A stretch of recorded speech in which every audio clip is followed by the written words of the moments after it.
Hey, Sauce Pot family, how you guys doing? Welcome back to another great episode of the Sunday Sauce Pot.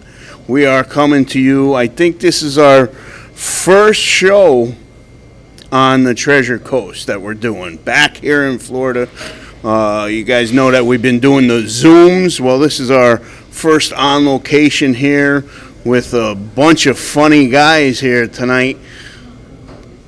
Lunchbox, welcome to the Sunday Sauce Pot. Hey, thanks for having us, man. I love bringing it. This is my whole Funny Pharm team right here. We have Corey G, Jesse Denny, Juan Torres, a group of local comics just trying to go ahead and become our own little batch of what the fuck at this point. All right. So, tell us about the comedy scene here on the Treasure Coast. Tell us about the Funny Pharm. I mean, for a while, the whole reason why we even started Funny Pharm was there really wasn't too much of a comedy scene around here. We kind of got tired of having to drive out to like West Palm or Orlando or stuff like that to go do shows. So we figured, what's the best way to do that? Let's get a group of our friends together, take over a local bar, we'll start up our own damn comedy scene. So, how can people find out about Funny Pharm? You guys got a website? Is there Facebook? What's the best way that somebody can find out about it? Actually, Juan Torres takes care of our Instagram page and everything like that. We have a Funny Pharm Facebook page. It's going to be coming out this week, too. And that's Instagram. Yep. Instagram, you find us mainly on Instagram right now. And Facebook's coming out. And then the Funny Pharm OnlyFans, too. That's but we'll save that for another time. Like, yeah. That's Are you serious? Oh, yeah. Oh, yeah. Funny Pharm OnlyFans. Oh, yeah. Oh my God! Give us a little sample. What can they expect to see? That's why it's on OnlyFans. You have to pay for that part. You know what I mean?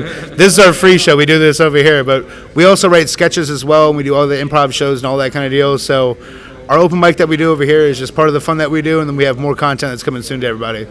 So now, for our listeners, okay, ItalianAmericanRadio.com.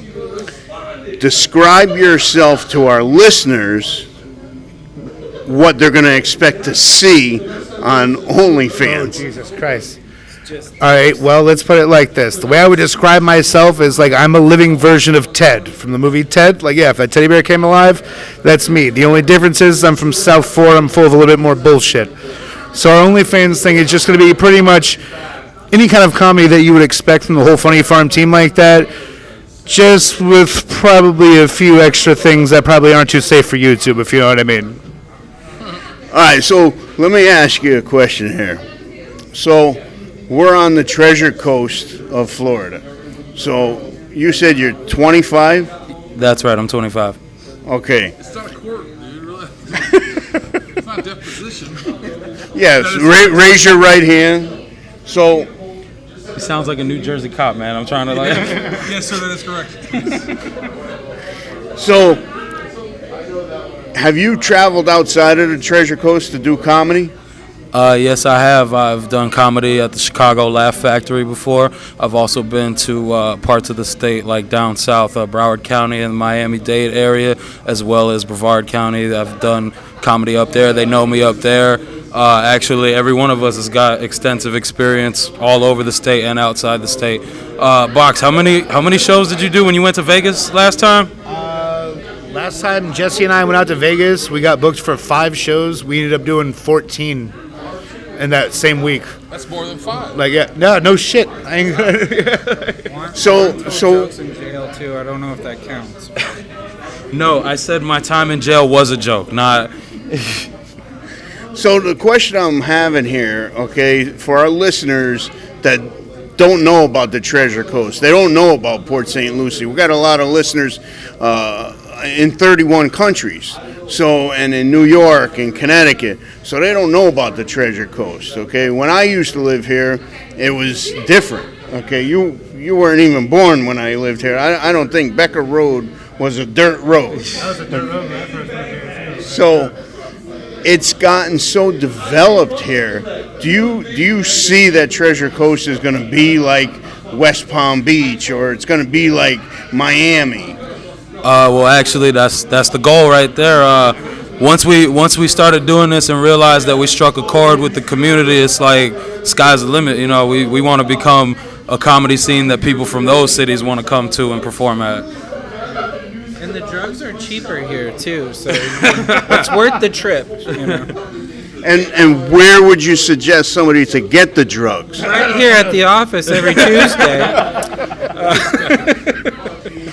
So, Officer White. That's so somebody that wants to be a comedian, what is your advice to that person? And what's your name? My name's Corey G. I only say G because no one ever gets the last name right, but the only reason, like you said earlier too, like we traveling for comics or for comedians, like we have to travel because it's not that big here as it is. You got to go to Dania Beach. You used to go to West Palm Improv, rest in peace, that's gone now. So the farthest south you can go is Dania Beach Improv, I believe now. And you know, you go to North, you go to Orlando, you can do all. You can travel as much as you want. But for the people that work hard, regular hard-working men with 9 to 5s, they want to just be able to do comedy in the comfort of their backyard type thing. You know, that's what we're trying to give them. You know, it's like we're not trying to drive to the comedy for you guys. We're trying to embrace it here. Like, there's a lot of funny guys here that's locally here. Like, or Phil Ismay, man, lives right here in PSL. Funny ass dudes and Super Bowl commercials and stuff like that. You know. A lot of people, Dave Aguilar, another one. You know, we have a lot of good guys that are in this area that are funny, that don't need to drive an hour to do 5 minutes. And you come down here in your own backyard, we'll give you 10 minutes because we know how funny you are. You know, and then a lot of guys like, you know, Jonathan Koch and Jeremy Wergler, these guys come and they're fans first, and they're like, yeah, that's their real names. It's their real names. And they come Funny guys, really funny guys. And then those guys just start, you know, and it's cool. Like that's what we want to do because we've been that way. We've been where we're like, hey, I want to try comedy. Where am I going to try it at? They're like, oh, you can try to West Palm. And you're like, and then you're like, oh, I'll do that. And then you get there and there's 40, 50 people there, and you're like, I've never done this before, and I have to do it in front of 40, 50 people, you know?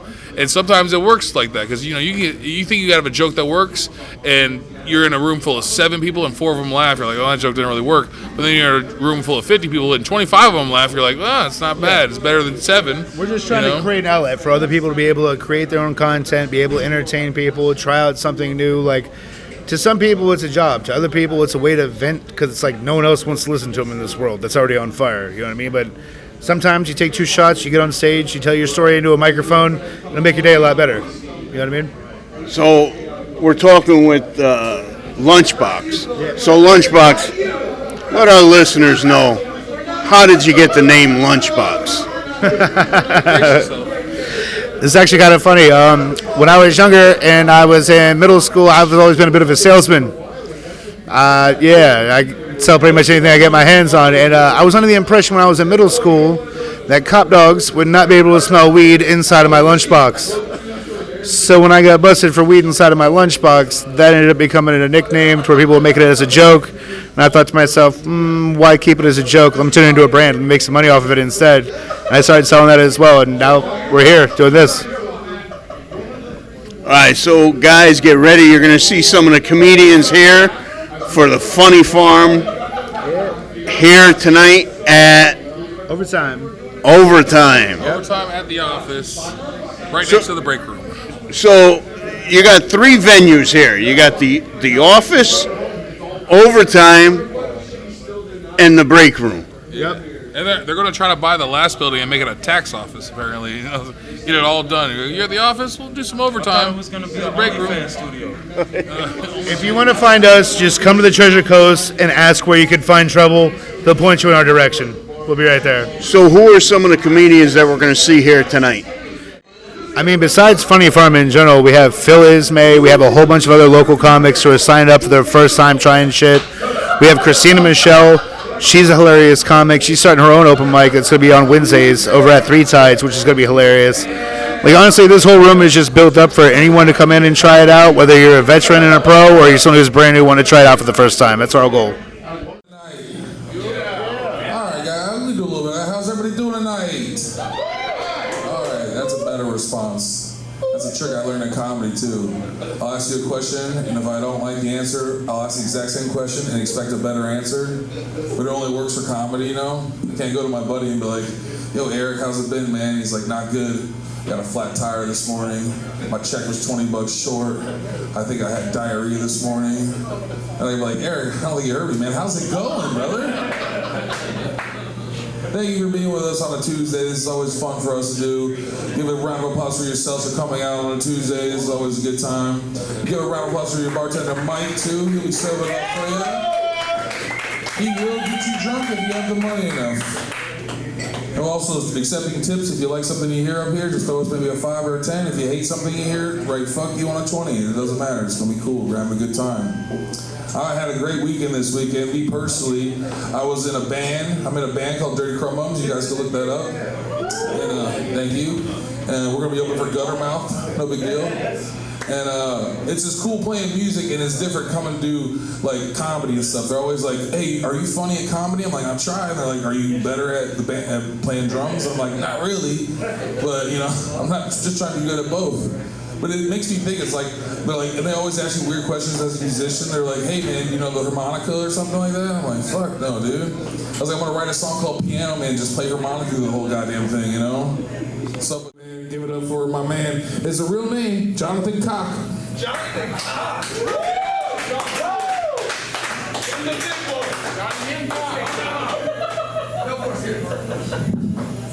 Hey, so first off, I'll probably be your stiffest comedian of tonight. With a name like mine, I had 3 career paths: porn star, lawyer, or stand-up comedian. They always say 3rd time's a charm. Also, with my name, I'm the epitome of fitness, as you can tell. For the main reason, ladies and fellas, if it applies to you, you can finally tell all your friends that you have a fat cock waiting for you.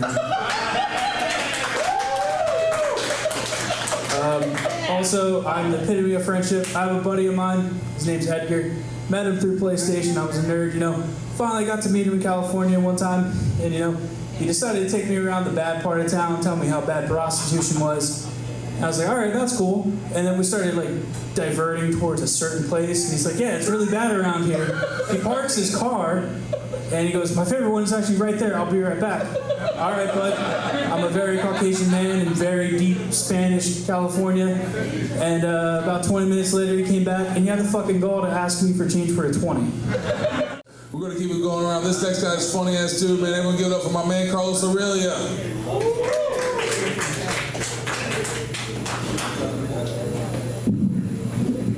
My name is Carlos Ocrella, but good try, no problems. I'm 39 years old, and I had my first push pop. Anyone here ever had a push pop? Anyone? How old were you when you got your first push pop? 9? Holy shit. All right, I know some of y'all are wondering what the hell is a push pop. A push pop is when the hooker puts her finger up your ass and blows you till you pop. Push pop. Bro, this guy got it at 9 years old. Dude, you need therapy, my friend. Therapy. Big round of applause for my dude, Phil Ismay.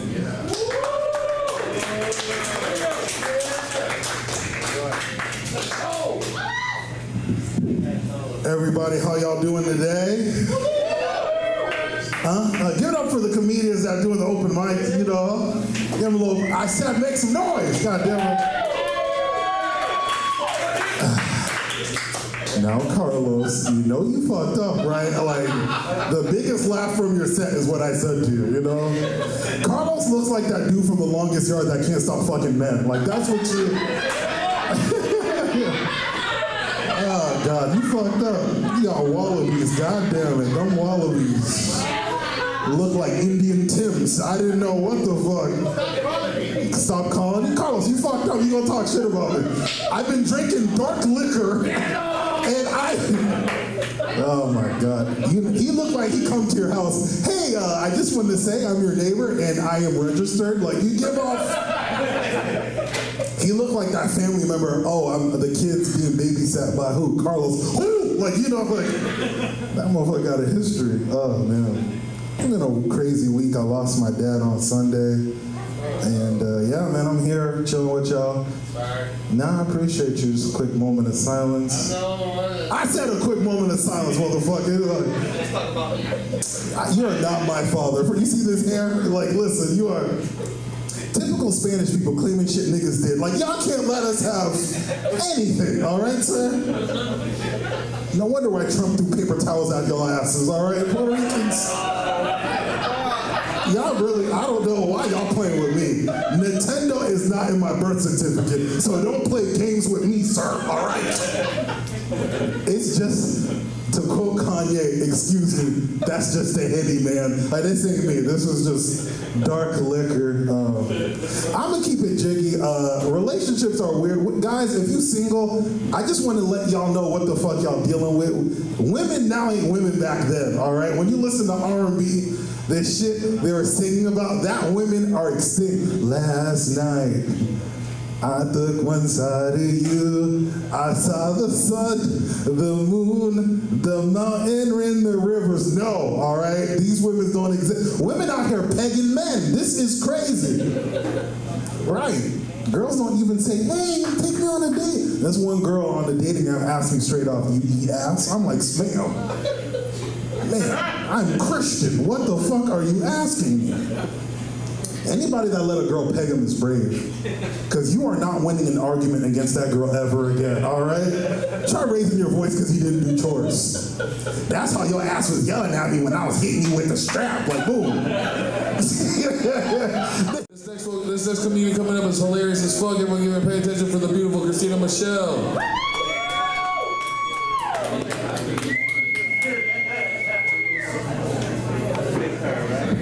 Thank you, Corey.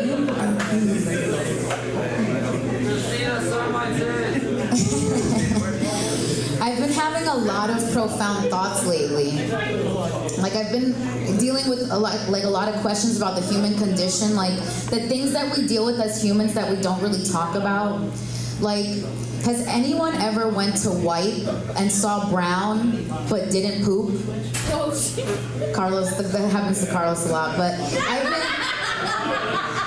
I've been dealing with that since I started wearing thongs. I used to be 320 pounds. I just got this new body a few months ago. Thank you, thank you, thank you.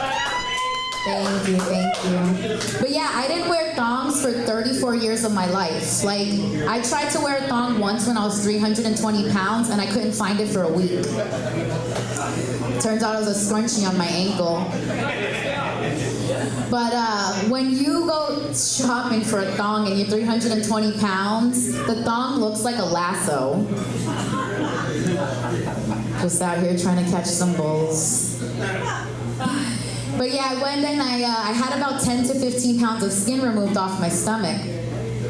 And they cut me all the way down, like I had heart surgery and all the way around. And there's some side effects that they didn't warn me about. Like when they cut me, they lifted everything. They lifted my ass, they removed about 5 inches of skin on the top, so now my ass is flatter than my stomach. Gotta get a BBL next, but like my ass is just a crack. Looks like it was drawn by like an Etch-a-Sketch. But something really interesting that happened is it also lifted my vagina, which was really interesting because I didn't know that was a side effect. They removed like 1 inch off my pubis.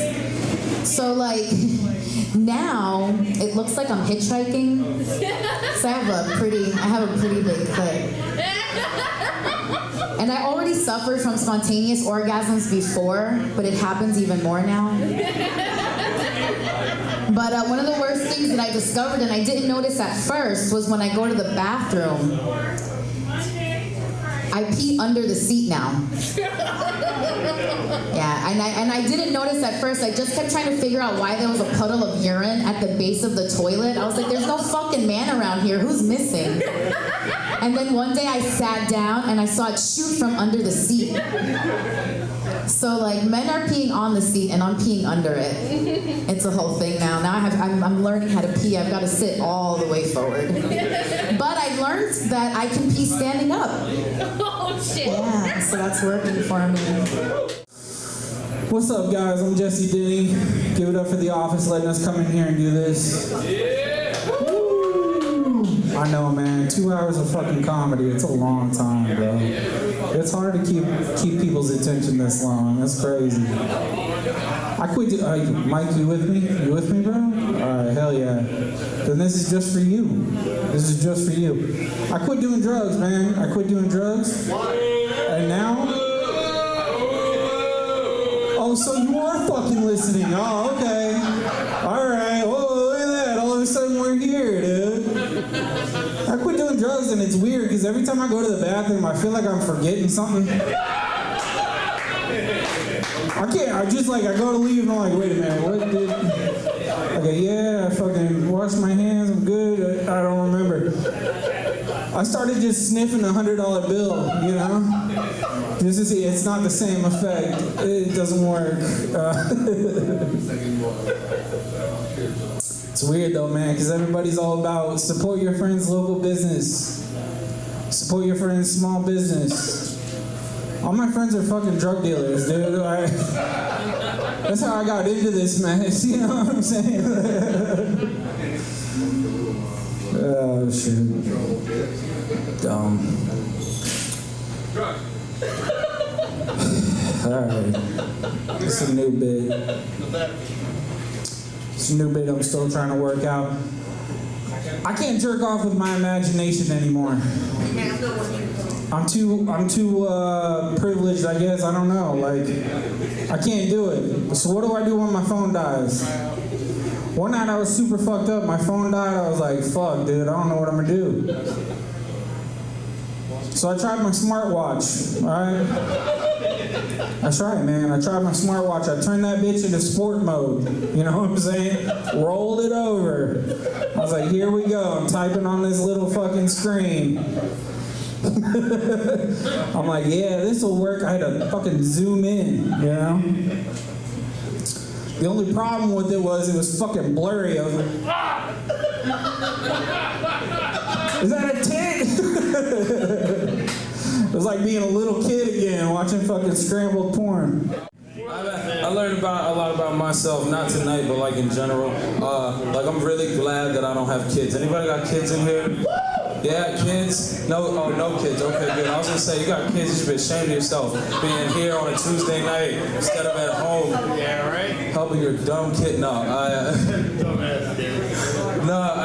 I'm glad I don't have no kids, because like it's not that I don't think I'd be a good father while the child is born, but like the pregnancy, I don't think I'd be good for. I don't think I could deal with dating a pregnant lady, because like one thing about me, like I'm still gonna want to fuck. You know what I mean? And I hear talk that ladies get horny as fuck when they're pregnant sometimes. So like if she really wants to fuck too, then that might not be so good for the baby. You know what I mean? Like I'm over here just going hard in the paint. You know what I mean? I don't think NFL careers start with, well, he was born with CTE. We think he's got real potential. Yeah, no, it's also pretty tough to raise kids, because like I grew up my whole life, it was the environment was like participation trophies. I'm 25. It's our fault, you know what I mean? Like I don't even understand why we get blamed for participation trophies. I didn't ask for the shit. They were just handed out to us when we were kids. We're like, oh, okay, fucking thanks. I didn't even walk. I don't get it, you know what I mean? But like nowadays it's even crazier. It's so easy to raise somebody who is a failure, or like a DoorDasher, you know what I mean? Like just a piece of shit factor is too high these days. You can't, like my parents raised an anomaly. They did it different than every other parent. They never told me, oh, you can be anything you want to be. You're just as good as everybody else. They never said that. And they never said, hey, you're not shit, you're never gonna be anything. All they would do is wait for me to approach them with a dream. And then every time I did, they would just tell me exactly how much work this dream would take to accomplish. When I was 15, I approached my parents. I was like, guys, I found my calling. I know what I want to be in life. This is it. I'm going to be a model. It's okay. It's okay. No, more you could have laughed at that. My parents did. They chuckled and they kind of looked at each other like, who's gonna tell them? And my dad's finally the one fucking hard to speak up and was like, son, I'm sorry, you're gonna have to suck dick for that kind of job. I was like, what, Dad? Are you calling me ugly? He was like, no, son, that's not what I'm saying. They make pretty people do it too. Yeah, overtime, make some noise. How we doing tonight? That was weak as shit. Overtime, make some noise. How we doing tonight? Yeah! Hell yeah, I love that. But folks, before I start getting into like some of these like other jokes, I gotta ask you all a question. So does McDonald's think we're all retarded? Yes. Yeah. Anyone? Like you guys are way too calm with this. Like, yeah. Folks, McDonald's, they have this new ad campaign, this new flavor of McFlurry that came out. Of course, the fact I tell you about the new flavor of McFlurry, but I mean, we'll save that for later. Folks, McDonald's decided to name their new flavor of McFlurry grandma flavored. Grandma? Fuck you, you are way too calm with what the fuck I just told you right there. Folks, alright, think about it like this. You're hanging out with your friends, smoking a couple J's. You got cottonmouth meaner than a motherfucker. And then finally your friend goes, hey man, I got 2 lollipops. You want one? You're like, fuck yeah. What flavor are they? Oh, the first one's watermelon. Oh, that's the best one. It's always the fucking best one. What's the second flavor? It's grandma flavored. Fuck you. What does grandma flavor taste like? Is it mothballs and racism and like separate water fountains? Like, what the fuck is going on with that? I feel like that corporate meeting at McDonald's, like, everyone was just doing a whole bunch of Coke and all that kind of shit. Like, well, we can't sell McRib all year. What are we going to sell next? Grandma flavor. Fuck it. We'll do that one. It's like, oh, goddamn. Oh, fuck you, McDonald's. Like, I already knew you were selling as homeless people as a McRib anyway, but goddamn, you really have to get into this shit? No, you try a McRib and you tell me that doesn't taste like homeless people. Like, goddamn. I just realized I'm the only one who's nice enough to fucking eat out the homeless. Goddamn, the fucking assholes. Like, yeah. I'm doing my part, fucking people. Oh, Jesus Christ. Folks, I ask you another question, though. Round of applause. Did anyone here grow up watching wrestling as a kid? Anyone? Yeah? Did anyone think wrestling was real when they were a kid, when they were watching it? Yeah. I know I did for a while. Like, when I was younger and I first started watching, oh, fuck yeah. Jumping off all that bullshit. I remember the moment I figured out wrestling was fake, though. You know what I mean? Because, like, at first when I'd watch it, I'd be like, holy shit. These guys really don't like each other. This is pretty fucked up. Like, I don't know why they're fighting in their underwear on live TV right now, but these guys apparently have some serious beef. Then I remember the moment this wrestler, Triple H, came out, took a sledgehammer, and fucking, bing, caught this dude on the head. I'm like, that guy's dead. Duh. That guy's fucking dead. He just killed someone in his tighty whities on live TV. Like, he's fucking done with. And then the very next week, same guy who he hit in the head with a sledgehammer comes walking down the entrance ramp and all that shit to music and everything. I'm like, oh, okay, this might be a little bit fake right here. This might be some bullshit. Because I hit my cousin in the head with a sledgehammer. He doesn't do any of that cool shit anymore. All right, guys, what a great show we had here tonight. Oh, yeah. Woo! So much fun. So we had a lot of crowd interaction, and the comedians, they just killed it. The one guy, I think he was a new guy, John Cock. Yeah. Oh yeah. His joke about the fat cock. Oh yeah. Being a big guy. He's a great kid, man. Like, he just started doing shows with us about 3 weeks ago and everything like that.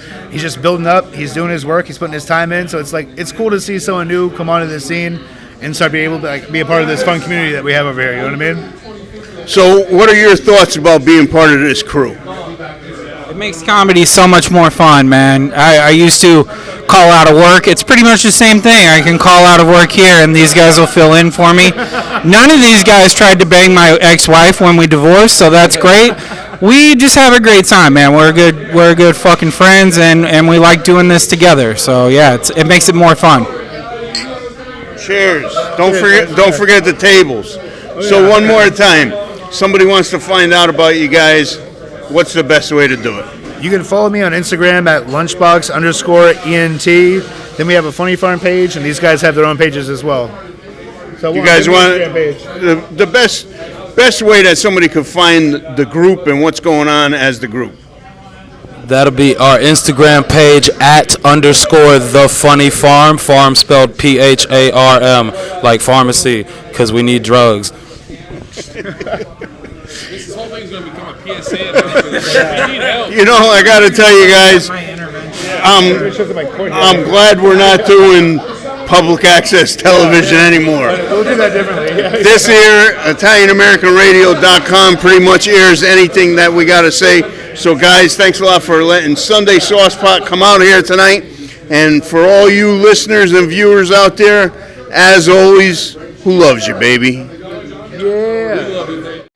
This is a place for crazy people. I'm not crazy. We don't use that term crazy, Mr. Cole. We've got some real nuts here.